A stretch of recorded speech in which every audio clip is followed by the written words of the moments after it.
Hey guys, nag-prepare na po ako ng dinner ko.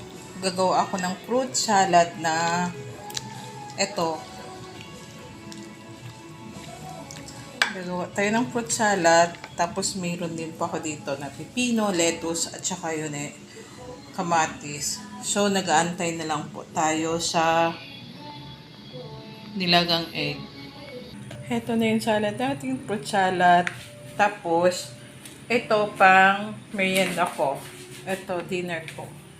So, maglagay na po tayo ng fruit salad dito. Ito na po ang merienda ko. Ito mamayang gabi ko pa lagay yung salad. Yan. May rice siya kasi mamaya dinner hindi na ako mag-lunch. Ay, sorry. May rice siya kasi mamayang dinner hindi na ako mag-rice. Ito na lang dinner ko at saka ito.